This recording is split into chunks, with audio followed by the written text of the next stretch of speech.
হাসির রাজা, জ্ঞানের রাজা, রসিক রাজা। এবারে জন্মদিনে বড়ি বেগমকে চমকে দেওয়ার একটা উপায় বার করেছি। উজির, বলো তো দেখি কি উপায়? নবাবের সাজিশের হদিশ পাওয়া আমার বুদ্ধিতে নামুমকিন। বেশক বহুত বড়িয়া কোনো মতলব আছে। এবারে বেগমের জন্মদিনে বিরাট একটা উৎসব করব। সারা দেশ থেকে মহান মহান অতিথিদের নিয়ে আসা হবে। দুনিয়ার সেরা সেরা খাবার, সেরা সেরা গাইয়ে, সেরা সেরা বাজিয়ে, সেরা সেরা নাচিয়ে রাতকে দিন করে দেবে এমন রোশনাই।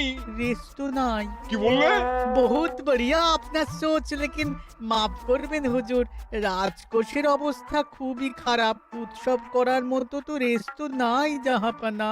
কোনো কথা শুনতে চাই না। আমি হলাম গিয়ে বাংলার নবাব। আমি আনন্দ হই হুল্লোড় করবো না তো কে আর করবে? একদম ঠিক জাহাপানা, কিন্তু কর বসিয়ে টাকা তোলো। সব কিছুতেই কর বসানো আছে জাহাপানা। হাসি কান্না ছাড়া আর কোনো কিছুতেই কর বসানো যে বাকি নেই। তার ওপরেই কর বসাও। হাসি কান্নার ওপর কর?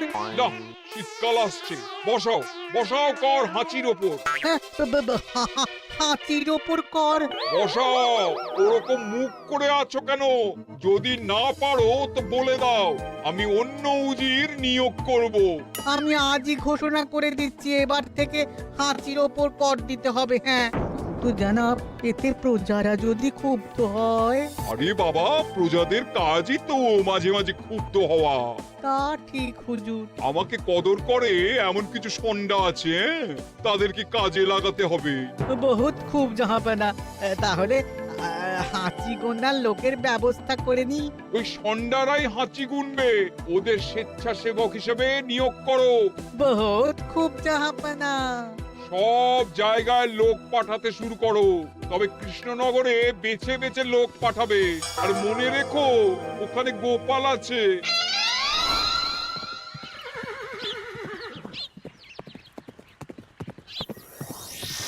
সব জায়গায় কর আদায়কারী পাঠিয়ে দেওয়া হয়েছে জাহাপানা। আপনার কথা মতো তাদের বলে দেওয়া হয়েছে যে আদায় হওয়া করের 10% তাদের বেতন হিসেবে দেওয়া হবে। সুতরাং কর আদায়ে কোনো ঢিলেমি হবে না। বহুত আচ্ছা, বহুত আচ্ছা।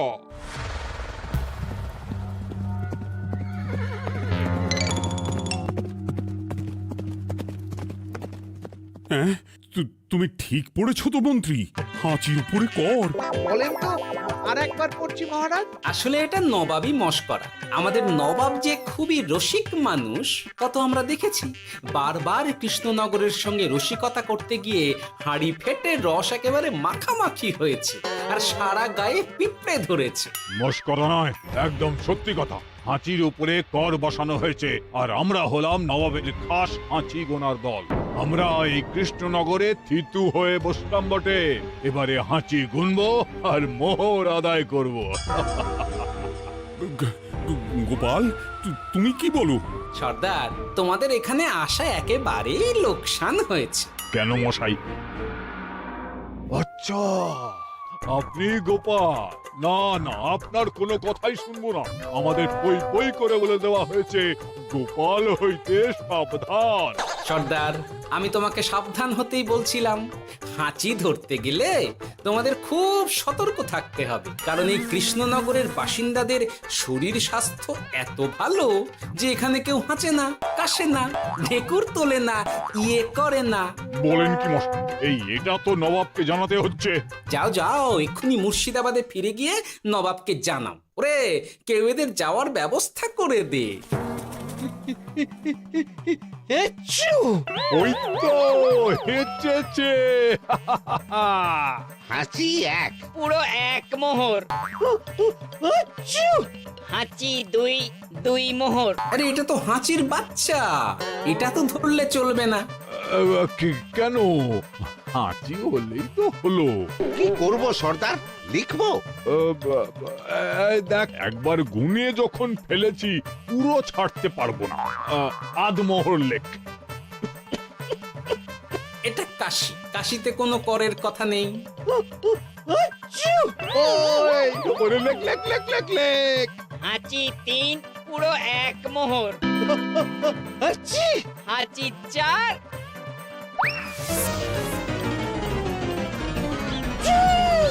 হাঁচি 5 লেখো। হাঁচি 6,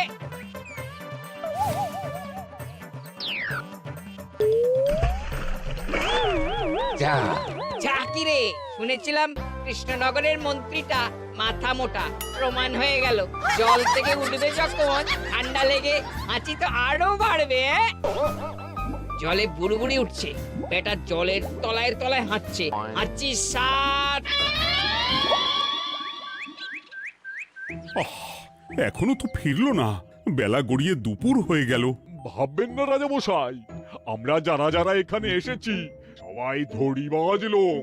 মন্ত্রীর হাঁচি নিংড়ে নিয়ে ফিরবে। ছি ছি ছি ছি ছি ছি ছি ছি ছি। কি হলো গোপাল? আমরা কৃষ্ণনগরের প্রবাদ প্রতিম আতিথেয়তার অসম্মান করেছি মহারাজ। কেন, কিভাবে, কখন? এখন মহারাজ, এখন এনারা সেই সুদূর মুর্শিদাবাদ থেকে এসেছেন, আর আমরা এতক্ষণ শুধু অন্য কথাই বলে চলেছি, এনাদের আপ্যায়নের ব্যবস্থা করিনি। তাই তো। মহারাজ, আপনি ব্যস্ত হবেন না। এই কে আছো? শোনো, এদের রাজ অতিথিশালাতে থাকার বিশেষ ব্যবস্থা করো। এদের খাবার যাবে মহারাজের পাকশাল থেকে। এদের সব সুবিধে অসুবিধে দেখার জন্য দাস দাসী নিযুক্ত থাকবে। এই চলো হে চলো। আরে দাঁড়াও সর্দার, হ্যাঁ বলুন। তোমাদের তো আবার গোপালের কথা শোনা বারণ। আমার ব্যবস্থায় বোধহয় তোমরা থাকবে না। বাদ দিন তো, আসলে ভয় ছিল আপনার বুদ্ধিকে, আর ভয় নেই। কেমন আগু পিছু বিচার না করেই বলে ফেললেন এখানে কেউ হাঁচে না। বুঝে গেছি, আসলে গোপাল হলো গল্প। চলো হে চলো, ও বড্ড খিদে পেয়েছে। প্রহরী, এই সর্দারের দলের বাকি লোকগুলো এলে এদেরকেও অতিথিশালায় নিয়ে যেও। হ্যাঁ, আচ্ছা। এ কি গোপাল, এই রক্তচোষাগুলোর জন্য তুমি রাজনিবাস আর রাজভোগের ব্যবস্থা করে দিলে? গোপাল কার পক্ষে মহারাজ? এতক্ষণ গোপালের সব কাজ তো কৃষ্ণনগরের বিপক্ষে গেল। বটেই তো, আমি মনে মনে গণনা করে দেখলাম গোপালের শুল যোগ শুরু হয়েছে। আগামী 1 যুগ ধরে গোপাল যেখানে থাকবে সেখানে রাহুর প্রকোপে দুঃখ দারিদ্র মহামারী একসঙ্গে এসে ধরা পড়বে। মহারাজ, গোপাল কখনো কৃষ্ণনগরের খারাপ ভাবেনি। সে যখন ওই রক্তচোষাদের রাজভোগে রাখার ব্যবস্থা করেছে, তখন বুঝতে হবে এর মধ্যে একটা ঘোরতর পেঁচ আছে। গোপালই তাহলে বলুক কি পেঁচ। মহারাজ, মানুষ বিলাসের সুযোগ পেলে কাজ ভুলে বিলাসেই ডুবে থাকে। কত সম্রাট মহাসম্রাট বিলাসিতায় ডুবে কত সাম্রাজ্য মহাসাম্রাজ্য ভেঙে টুকরো করেছে। এরা তো নবাবের পাঠানো কিছু মূর্খ বালক মাত্র মহারাজ। এদের রাজভোগে ডুবিয়ে দিলে হাঁচির কথা কি এদের মনে থাকবে?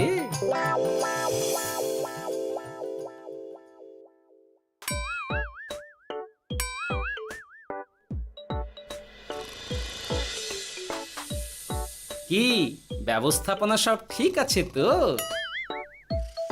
হ্যাঁ হ্যাঁ, খাসা ব্যবস্থা হয়েছে। আপনারা আমাদের অতিথি বলে কথা, আরাম করুন।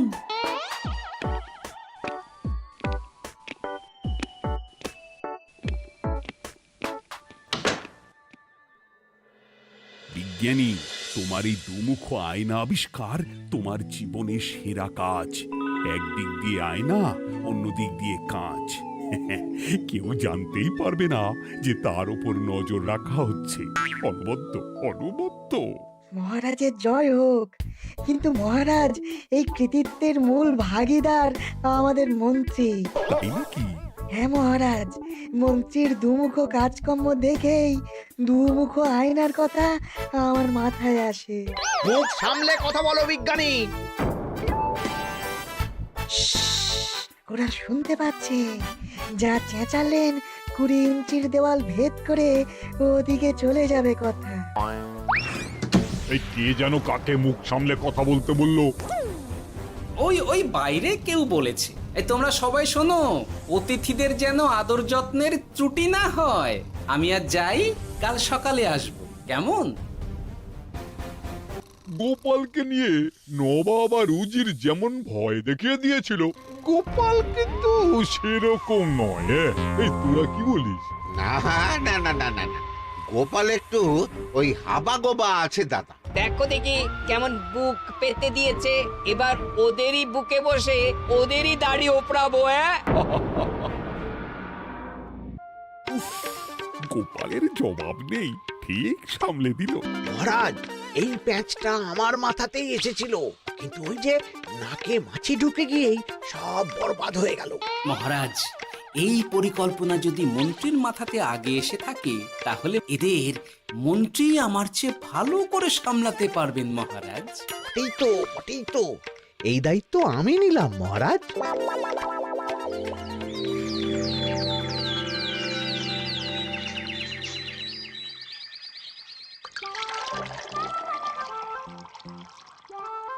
আহা, সকালে ঘুম থেকে উঠে এই রকম বেলের পানা যেন স্বর্গের অমৃত। আছে আছে, আরো আছে। পানীয়, খাদ্য, আরাম, আয়েশ, যত চাও তত পাবে। এ কি, আপনি গোপাল কোথায়? মহারাজ বিবেচনা করে দেখেছেন যে মহামান্য অতিথিদের পরিচর্যার ভার গোপালের মতো একজন ভাঁড়ের পক্ষে বহন করা সম্ভব নয়, তাই এই দায়িত্ব আমাকে দেওয়া হয়েছে। কিন্তু কোনো কিন্তু নেই সর্দার, আমি যে খানা পিনা নাচা গানা আমোদ আহ্লাদের ব্যবস্থা করেছি দেখে তুমি চমকে যাবে। দেখা নয় বিজ্ঞানী, এবার শুধু কাজের সময়। কাল মন্ত্রীর উপর ওদের ভার ছেড়ে দিয়ে কৃষ্ণনগরের যে সর্বনাশটি করেছো, কোনো কাজ করে আর সেটিকে সামলানো যাবে না। হ্যাঁ, আহা, তোমার দেখছি মন্ত্রীর উপরে একটুও আস্থা নেই। ঠিক কি প্যাচ করছো বলো তো? প্যাচের কথা পরে হবে, তোমাকে যত তাড়াতাড়ি সম্ভব হাঁচির ওষুধ আবিষ্কার করতে হবে। হাঁচির ওষুধ? হ্যাঁ, হাঁচির ওষুধ। ওভাবে দেখছো কি বন্ধু, তোমাদের কাজের সব দায়িত্ব এখন আমার কাঁধে। তোমরা আমোদ করবে আর আমি কর আদায় করে তোমার হাতে এনে তুলে দেব। সর্দার, এর মধ্যে একটা চাল আছে মনে হচ্ছে। কি আর আমি বুঝিনি। এখন কি করবে? বিশ্বাস করে আদায় উসুলের ভার এর উপরে ছেড়ে দেবে? পাগল নাকি? মন্ত্রী মশাই, বলো বন্ধু। বলছিলাম আর দেরিতে কাজ কি?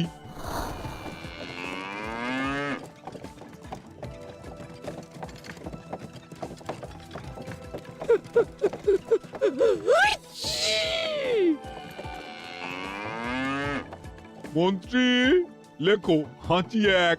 ওহে, তোমার নাম কি? মন্ত্রেশ্বর হুজুরি আগে। লিখুন মন্ত্রী মশাই, নাম লিখুন। ওহে মন্তেশ্বর, হাঁচি কর, এক মোহর ছাড়ো দেখিনি। হাঁচি দুই। আরে যাও, দৌড়ে গিয়ে দু মোহর আদায় করে আনো।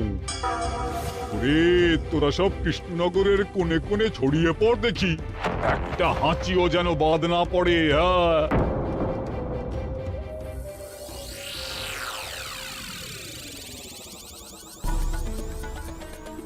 এটা হুজুরে আলা বর্ধমান, খাম্বাস এবং কৃষ্ণনগর থেকে। চমৎকার চমৎকার। তাহলে গোপাল কিছু করতে পারেনি, আমাদের যুব শক্তি কৃষ্ণনগরকে পুরো নিংড়ে নিয়ে আসছে। মহারাজ কৃষ্ণচন্দ্রের একটা আবেদন আছে জানাব। এই হাঁচি করের 30% যদি ওই রাজ্যকে দেওয়া যায়, তাহলে আদায় উসুল আরো ভালো হবে। ওরা বলেছে যে আপনি যদি 30% দেন, তাহলে কর আদায় একেবারে জান লড়িয়ে দেবে। মঞ্জুর মঞ্জুর। আর একটা আর্জি আছে হুজুর, কৃষ্ণচন্দ্র কদিন বাদে নবাবকে কৃষ্ণনগরে আমন্ত্রণ জানিয়েছে। কেন? কৃষ্ণনগরের নবাব এবং তার উন্নয়ন উপলক্ষে এক মহোৎসব হবে। সেই সঙ্গে শহরে থাকা ইংরেজদের কাছেও নবাবের সৈন্য বলের এবং নবাব ও কৃষ্ণনগরের মধ্যে পারস্পরিক ভ্রাতৃত্বের সম্পর্কের বার্তাও পৌঁছে দেয়া যাবে। নবাবের অধীনস্থ রাজারা নবাবের শত্রু, এই রকম একটা ধারণা থেকে ইংরেজরা ইদানিং বেপরোয়া হয়ে উঠেছে, তাতে লাগাম উঠবে। বহুত খুব, মঞ্জুর মঞ্জুর মঞ্জুর।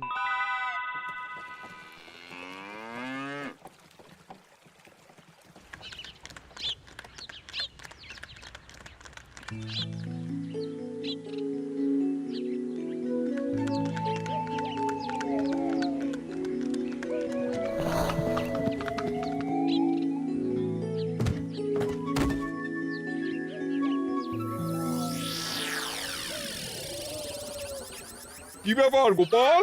জাহাপনা বলুন, কি খিদমত করব? আমি যা বলবো তাই করবে। অবশ্যই জাহাপনা। क्या बात উজির, তুমি সাক্ষী, মহারাজ কৃষ্ণচন্দ্র আপনিও সাক্ষী। গোপাল আমাকে কথা দিয়েছে আমি যা চাইবো তাই করবে। গোপাল, তুমি আমার সঙ্গে মুর্শিদাবাদ যাবে। এখন থেকে আমার দরবারের বিদূষক হিসেবে থাকবে, কেমন? ওরে ওরে ওরে ওরে ওরে, তোরা বাজনা বাজা। এখন থেকে গোপাল আর কৃষ্ণনগরের নয়, গোপাল মুর্শিদাবাদের। জোরসে বাজা।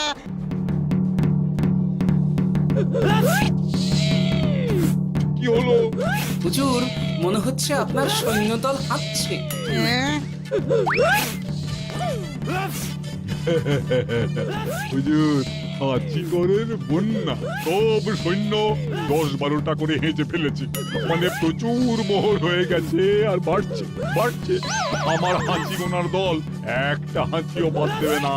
মোহর রাখার জন্য নতুন পোশাকখানা বানাতে হবে হুজুর।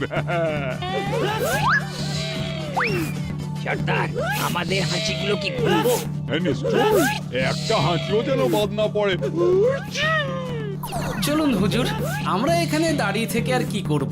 ওরা হাঁচুক আর হাঁচি গুনুক। চলুন নবাব বাহাদুর, আপনার জন্য কৃষ্ণনগরের রাজাতীর্থ অপেক্ষা করছে।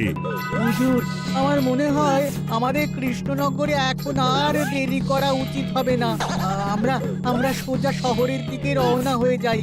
শহরের ইংরেজদের শিক্ষা দিয়ে ফেরার পথে আমরা কৃষ্ণনগরের আতিথ্য গ্রহণ করব। সে কি? মহারাজ, নবাবের মতো কর্তব্যপরায়ণ ইনসানকে তার কর্তব্য পালনে বাধা দেবেন না। আমরা ওনার শহর থেকে ফেরার অপেক্ষায় থাকবো। ঠিক, আমার এক্ষুনি শহরে যাওয়ার দরকার। ইংরেজরা সব নিয়ম কানুন ভেঙে চুরে যা ইচ্ছে তাই করতে আরম্ভ করেছে। উচিত সৈন্যদের ডাক দাও, চলো রওনা হই। কিন্তু জাহাপনা, আপনার সৈন্যদের থেকে পাওনা মোহরগুলো এতক্ষণে যা হেঁচেছে, লাখখানেক মোহর তো হয়েই গেছে। ওটা আমরা নিজেদের মধ্যে বুঝে নেব। কিন্তু ওই করের 30% যে কৃষ্ণনগরের পাওনা। পেয়ে যাবে। শহর থেকে ফিরি। আরেকটা কথা, হাঁচিকর ব্যবস্থা এখন থেকে উঠে গেল।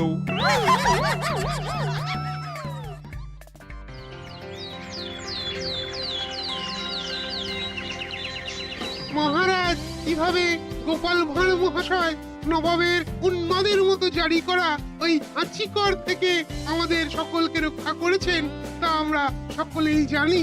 খাম্বাজের তরফ থেকে তাই গোপালকে সামান্য উপহার।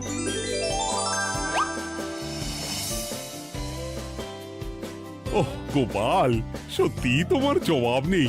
কিছুই হতো না যদি না বিজ্ঞানী ওই হাঁচি চূর্ণ আবিষ্কার করত। এই উপহারের অর্ধেক কিন্তু বিজ্ঞানী। সবই তো বুঝলাম, নবাবকে সৈন্য সহ নিমন্ত্রণ থেকে সৈন্যদলকে হাঁচি চূর্ণ মাখানো, চাঁদোয়ার তলায় ঢোকানো পর্যন্ত। কিন্তু চাঁদোয়া থেকে হাঁচি চূর্ণ ঝরে পড়লো কি করে, সেটাই তো বুঝলাম না। এটা তুমি বলো বিজ্ঞানী। শব্দে বাতাসে কম্পন তৈরি হয়। গোপালের হাততালিতে আমার ঘরের শাড়ি থেকে হাঁচির জন্য ঝরে পড়েছিল। এখানে চাঁদোয়া থেকে ঝরে পড়েছিল বাজনার শব্দে। কি ব্যাপার বিজ্ঞানী, তুমি এখন ছেলে খেলা করছো? হাঁচির ওষুধ হ্যাঁ, হয়ে গেছে। হয়ে গেছে। মূল উপাদান তামাক, গোলমরিচ আর আলকুশির গুঁড়ো। কাজ হবে। হাততালি দাও। হাইচ! কাজ হলো। ব্যাপারটা কি হলো? ওই শাড়িটাতে হাঁচি চূর্ণ মাখানো আছে, তোমার হাততালির শব্দের কম্পনে ঝরে ঝরে পড়েছে। একবার নাকের কাছে এলে পিঁপড়ের থেকে পিশাচ হাঁচতেই হবে, হাঁচতে হবেই হবে। নবাব যদি বাজনা বাজাতে না বলতো। আমাদের বাজনদাররা তৈরি ছিল মহারাজ। যাক, সবই ভালোই ভালোই মিটে গেল। যার শেষ ভালো তার সব ভালো। ব্যাস, এখন শুধু একটাই কাজ বাকি। নবাবের কাছ থেকে করের 30% বাবদ পাওনা মোহর মুর্শিদাবাদে গিয়ে নবাবের কাছ থেকে তুমি নিয়ে আসবে। আচ্ছা মহারাজ। হাসির রাজা জ্ঞানের রাজা রসিক রাজা